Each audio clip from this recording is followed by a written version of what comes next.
Bayangkan kamu sedang duduk di sebuah ruangan sunyi. Seorang pria berdasi rapi menatapmu dalam-dalam, lalu mulai mengayunkan benda berkilau di depan wajahmu. Matamu mulai berat, suaramu perlahan menghilang, dan tiba-tiba, kamu melakukan hal-hal aneh, menirukan suara hewan, lupa dengan nama sendiri, atau bahkan menceritakan rahasia paling pribadi. Semua terjadi dalam kondisi setengah sadar. Apakah kamu masih memegang kendali? Inilah dunia hipnotis, sebuah dunia yang bagi sebagian orang terdengar seperti sihir. Tapi apakah benar begitu? Apakah hipnotis benar-benar bisa mengendalikan pikiran manusia? Dan yang paling penting, bagaimana sebenarnya cara kerja hipnotis di balik layar? Bagian 1. Asal-usul yang penuh misteri. Hipnotis bukan hal baru. Catatan paling awal tentang praktik hipnotis dapat ditemukan ribuan tahun lalu di Mesir kuno dan India. Pada masa itu, ritual-ritual spiritual dilakukan dengan tujuan menyembuhkan penyakit atau membimbing seseorang dalam kondisi kesadaran yang lebih tinggi. Para pendeta menggumamkan mantra, memainkan irama tertentu, dan membawa peserta ke keadaan trans.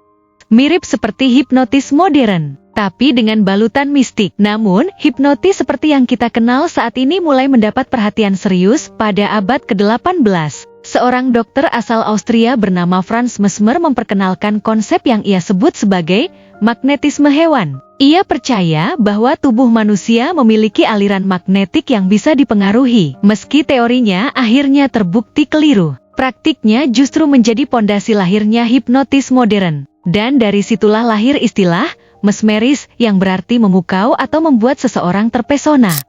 Bagian 2. Apa itu hipnotis secara ilmiah? Kini, kita tahu bahwa hipnotis bukan sihir, bukan juga trik sulap. Hipnotis adalah kondisi mental yang disebut sebagai trans, tapi bukan trans seperti yang sering kamu lihat di konser musik. Ini adalah kondisi ketika seseorang sangat fokus, sangat rileks, dan sangat terbuka terhadap sugesti. Secara ilmiah, saat kita terhipnotis, otak kita berada dalam kondisi gelombang alfa atau theta. Kedua jenis gelombang ini biasanya terjadi saat kita sedang bermimpi, meditasi, atau tepat sebelum tidur. Dalam kondisi ini, bagian kritis dari otak yakni prefrontal cortex menjadi kurang aktif. Artinya, kita cenderung tidak terlalu menganalisis dan lebih menerima apa yang didengar atau dilihat. Inilah kenapa sugesti bisa terasa begitu nyata saat kita dihipnotis. Otak kita sedang tidak bekerja seperti biasa. Tapi bukan berarti kita sepenuhnya kehilangan kendali. Bagian 3. Bisa mengendalikan pikiran manusia? Pertanyaan paling populer, apakah seseorang bisa dikendalikan sepenuhnya saat dihipnotis? Jawabannya, tidak. Meskipun terlihat seperti seseorang melakukan apapun yang diperintahkan saat dihipnotis, kenyataannya ia tetap memiliki kontrol penuh. Hipnotis hanya bisa bekerja jika subjeknya setuju dan tidak menolak sugesti tersebut. Artinya, jika seseorang menyuruhmu melakukan sesuatu yang bertentangan dengan nilai atau keyakinanmu, otak akan menolak, bahkan dalam kondisi trans terdalam sekalipun. Jadi, hipnotis tidak bisa membuat seseorang melakukan hal yang tidak ingin ia lakukan. Namun, dalam konteks pertunjukan, ada trik lain yang bermain. Hipnotis panggung biasanya memilih subjek yang paling mudah disugesti orang-orang yang secara alami lebih terbuka dan suka tampil. Jadi ketika kamu melihat seseorang menari seperti ayam di atas panggung, bisa jadi karena ia memang terbuka dan rela melakukannya, bukan karena benar-benar dikendalikan. Bagian 4. Hipnotis di dunia nyata.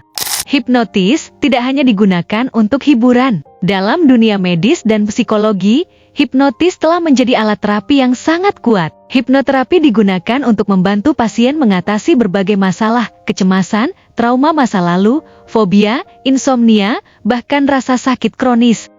Bagian 5. Bahaya dan salah paham.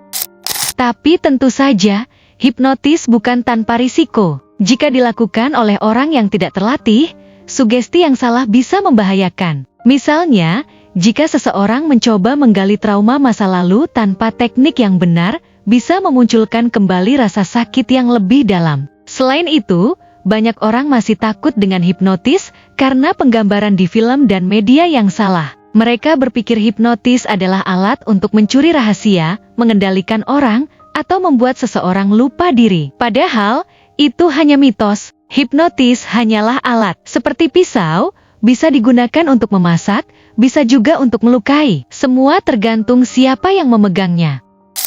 Kesimpulan misterius. Hipnotis bukanlah kendali total atas pikiran manusia, tapi ia adalah jendela yang membuka sisi terdalam dari kesadaran kita. Sisi yang biasanya tersembunyi dalam diam, kini menjadi terang. Dan mungkin, misteri terbesar dari hipnotis bukanlah tentang apa yang bisa dilakukan oleh orang lain terhadap kita, tapi tentang betapa mudahnya otak kita yang katanya paling cerdas bisa dibelokkan oleh kata-kata, irama, dan suara lembut yang merayap masuk tanpa kita sadari. Jadi, setelah menonton video ini, pikirkan kembali, apakah kamu benar-benar sadar? Saat kamu bilang kamu sadar, like jika kamu merasa tercerahkan, share jika kamu pernah penasaran dengan hipnotis, dan subscribe, karena misteri-misteri lainnya sedang menunggumu.